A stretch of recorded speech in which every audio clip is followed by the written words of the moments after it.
Shame on you Bharat, और कितना गिरोगे। भारतीय मीडिया के प्रोपेगेंडे की हकीकत तय हो गई है। सिडनी हमले के मुल्जिमान का ताल्लुक भारत से निकला है।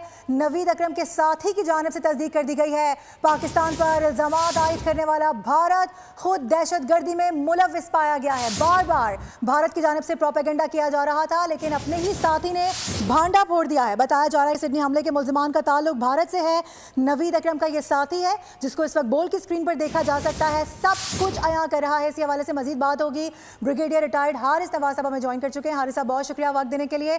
अब तो अल्फाज खत्म हो चुके हैं, सवाल खत्म हो चुके हैं, समझ नहीं आ रहा पूछूं क्या और आप क्या जवाब देंगे, क्योंकि बार बार ये हो रहा है और आज भी हुआ।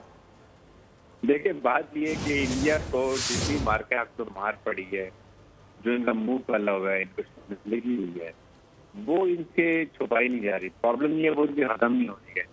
इसलिए ये हर वो मौका, चाहे वो गलत हो, झूठा हो, प्रोपेगेंडा हो, ना इनको अपनी इज्जत की परवाह है, ना कुछ जिंदगी की परवाह है, ये पाकिस्तान फौरन ब्लेम कर देते हैं।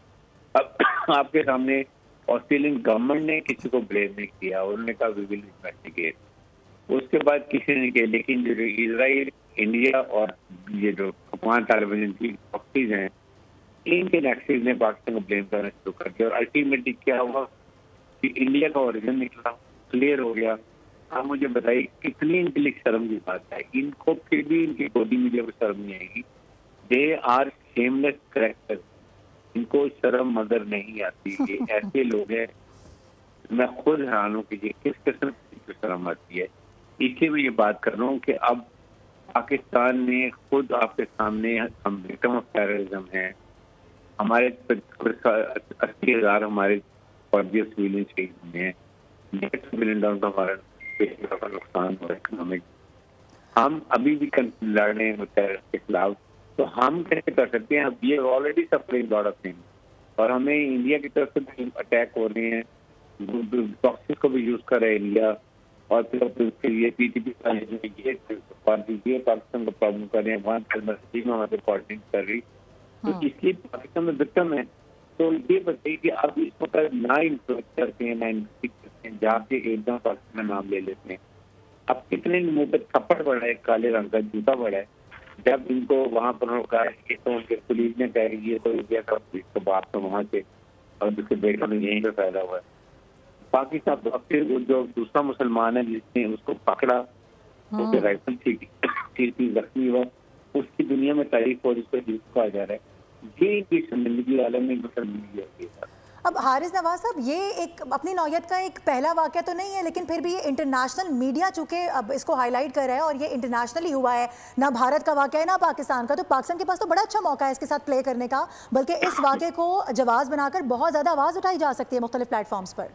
बिल्कुल, देखें पाकिस्तान को फील के मारूफ उनके लिए चाहिए पाकिस्तान को कि आप यहाँ पर काउंटर नैरेटिव बिल्ड करें। आप अच्छे क्वालिफाइड IT के लड़के और लड़कियों में एम्प्लॉय करें, वो एक पाकिस्तान में नैरेटिव बिल्ड करें और उसको प्रोजेक्ट करें, और जो इंडिया गोदी मीडिया का और सोशल मीडिया का नैरेटिव है उसको काउंटर करें।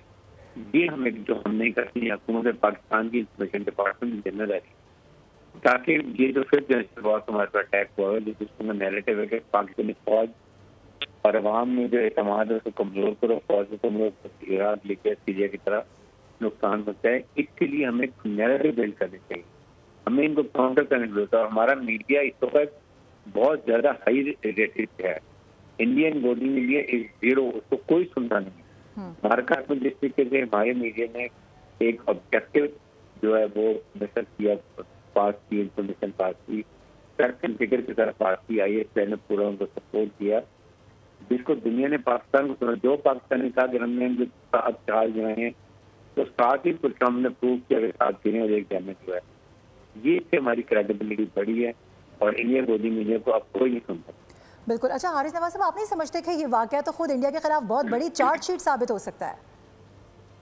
बिल्कुल, ये इनको कोई फर्क नहीं पड़ता। ये इतने बेशरम है, शिमलेस है कि इनको अपनी इज्जत की परवाह ही नहीं। ये 4 का टोला है ना, अमित शाह, राजनाथ सिंह, अजीत डोभाल और नरेंद्र मोदी, ये भारत के आइडियोलॉजी को, अखंड भारत को लेकर चल रहे हैं, जहाँ पर क्लास चाहिए, हिंदू और मुस्लिम चाहिए। इसकी वजह से ये उसमें इतने दहशत गर्द नरेंद्र मोदी खुद है, गुजरात का कातिल, ये मिलके इसको करें, इंडिया का तस्वुर खत्म कर दिए, सेकुलर स्टेट का जो नाम था वो खत्म कर दिया, अब ये एक्सट्रीमिस्ट इंडिया बन गया। और आप देखेंगे कि 5-6 साल में इंडिया के हिस्से दूसरे ही कर देंगे। पाकिस्तान तरी चल रही है वो जाएगी, कश्मीर अपना बनेंगे, उसके बाद आपके पास एंसलेट मूवमेंट्स कितनी चल रही है, मणिपुर क्रिश्चियन के खिलाफ हुए हैं, तो सारे आहिस्ता से निकलेंगे और ये छोटे रियासतों में बने हैं। सही है। अच्छा हारिस नवाज साहब, वन मोर थिंग, अब जैसे चूंकि ये वाकया तो रिपोर्ट हो गया, इंटरनेशनली भी रिपोर्ट हो रहा है, मुस्तकिल रिपोर्ट हो रहा है, लेकिन अभी अगर हालिया इसकी बात करें दौर की, तो इसमें मुसलसल तौर पे हम देख रहे हैं कि इंडिया का यही वतीरा है, यही सब कुछ रहा है।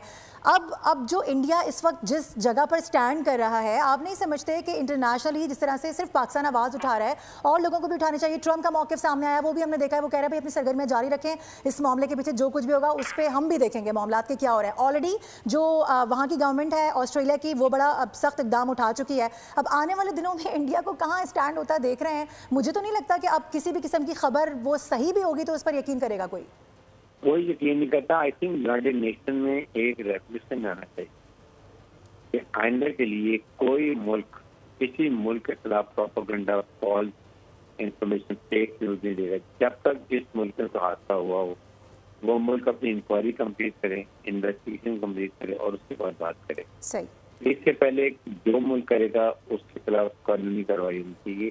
ये यूनाइटेड नेशन में रेजोल्यूशन आना चाहिए। इसके लिए नेशनल पॉलिटिकल काउंसिल जो है उनको चाहिए कि जो 15 मेंबर हैं they should formulate a policy कि आइंदा के लिए without inquiry investigation you can not blame any country.